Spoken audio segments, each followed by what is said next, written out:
ช่วงของ World Update วันนี้นะคะจะพาคุณผู้ชมค่ะไปพูดคุยกันนะคะกับคุณชอยหักปีนซึ่งก็เป็นนักเศรษฐศาสตร์อาวุโสจากทาง Maybank Kim Eng ให้เกียรติสัมภาษณ์กับทาง Money Channel 2 ปีซ้อนแล้วค่ะที่งาน Invest ASEAN 2018 ที่ประเทศสิงคโปร์พูดคุยกันนะคะในเรื่องของภาพรวมเศรษฐกิจอาเซียนประกอบกับปัจจัยที่ติดตามจะมีอะไรบ้างนั้นเดี๋ยวเราไปติดตามกันได้เลยค่ะThank you very much for joining us for today's interview.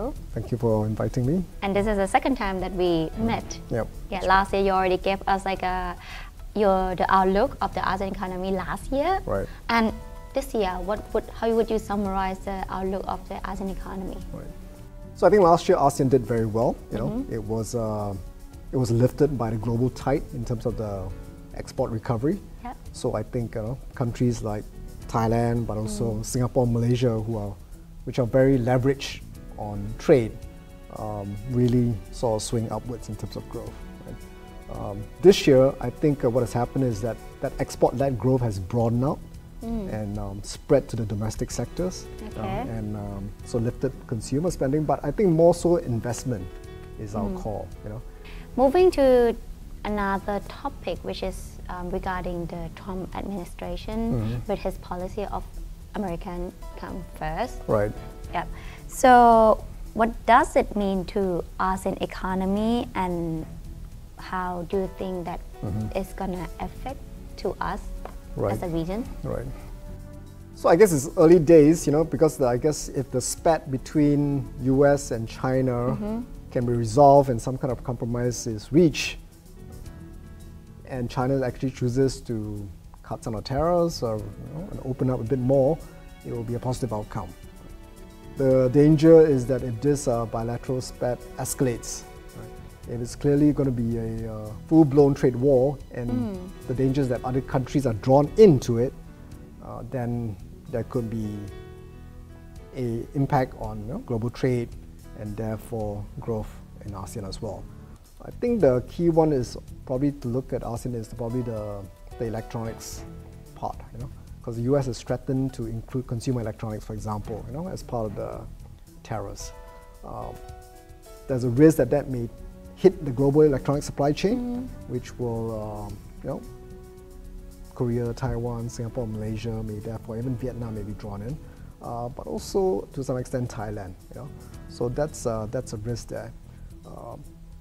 I'm treating it like the 1980s US-Japan trade war, you know, because during that administration as well, they imposed high tariffs on Japanese motorcycles, Japanese cars, you know, and so, but yet when you look at it, because it was largely bilateral and very targeted at certain sectors, the impact on the overall economy and the markets and the rest of the region wasn't that much. So in this case, for example, if they're going to hit on China cars, China's going to hit on American cars, well, the Germans will benefit, or the Japanese will benefit, you know. So I think the issue is sometimes very hard to figure because a bilateral trade leads to a lot of trade diversion, trade reconfiguration, and that may actually, there could be pockets of opportunities that's taken advantage by third countries which supply that targeted item. Right? So I think there's some positive as well, but it seems to be a bit opportunistic.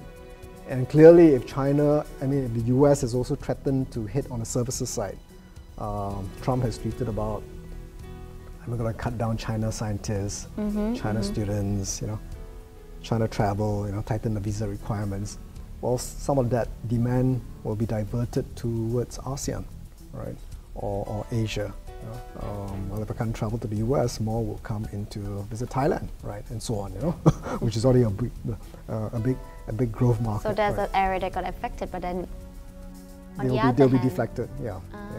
So I think that's an important element of this bilateral trade spat, you know. So the impact on third countries is actually not as big as it sounds to be compared to the headlines, because a lot of this trade diversion, demand diversion. So looking forward to the rest of the year, any risk is like the major risk that we have to watch closely, or something that is your biggest worry? So clearly, I guess we spoke about one risk, you know, the risk of the trade war, you know, and if it surprises all of us and it erupts into something much larger, you know, global trade, that will be one area of concern. Second, it looks like the risk of inflation in the US forcing the Fed to tighten a lot more aggressively would be one. It seems inflation has been pretty well behaved, but I guess the labor market has been improving quite strong in the US, and unemployment rate is going down towards 4%. But yet at the same time, we don't see inflation flaring up in the rest of Asia as yet. Inflation looks remarkably well behaved. Maybe there's all sorts of deflationary forces that are still in play. We spoke about tech deflation from e-commerce and so on, right? That's probably still keeping prices down, and retailers, if you're brick and mortar, just don't have the pricing power to raise prices. You're already facing pressure. But there's also debt deflation. There's also any type of deflation. There's debt deflation, some of the demographic deflation that's faced from the more aging societies as well, right? So I'm not willing to throw all these structural forces out the window and just say that inflation will come back, go up above 2% and stay there before they have a conviction to actually tighten a lot more aggressively. Okay, moving on to the next question. Because of the growing huge US fiscal deficit in the coming years and its need to flood bond market with wave of additional new bond that will push up bond yields and market rates, how much are you bracing for higher financial costs that you will face in the coming year? So I think that will inevitably come, because the Fed is raising rates gradually, right?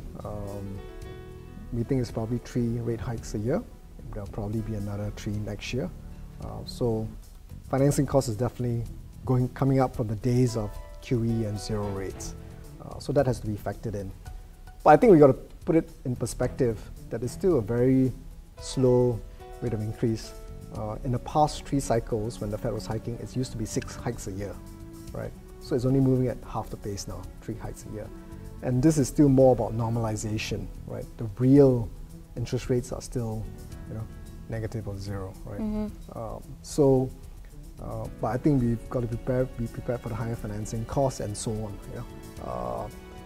But it's also not quite correct to say that there's tighter liquidity, because what's happened is that when you're at zero rates, you may have QE, but banks weren't lending, right? But now banks are in a better shape, and even with higher rates, we see investment come back, and banks are actually willing to extend credit, right? So credit growth is slowly also rising. So I think so long as that pace of tightening is done gradually and the financing cost goes up slowly, I think the markets and the economy should be able to take this normalization fairly well for the next 1 to 2 years. I think the danger is that once you cross a certain threshold, that you tighten, overly aggressively, which could invite the next downturn or recession. But we're still probably 2 years away from a... What level is the threat for you? It's interesting when you go back and ask what is the level of the Fed funds rate when say the MSCI Asia ex Japan stock market turn is one measure. It's 4.5% or above. To get to 4.5% above is actually 3-4 years away at the current pace, right? So it's quite some time. Of course, you can argue that that world is different, right? We can't wait until 4.5%, and at 3.5%, the markets will start cracking, and the pain will be felt by corporates, households, and so on. But even if you take 3.5%, at the current pace, if you believe that the Fed is not going to speed up, it's still about 2 years away, right? So I think there's still quite a bit of breathing room. And for most countries, they will argue that the US is at the late cycle. But for ASEAN, we're only at the very early cycle, perhaps with the exception of Philippines or Vietnam. But for the rest of ASEAN, investment has hardly picked up. Credit growth has been slowing down for the last 4 or 5 years. It's only starting to be revived, right? So it's a very early stage of a recovery cycle. Exports have done well, yes, but domestic demand is only starting to pick up, after years of being in the doldrums, right? So I think that's why the pace of tightening as well among the other central banks, including ASEAN, has been quite slow.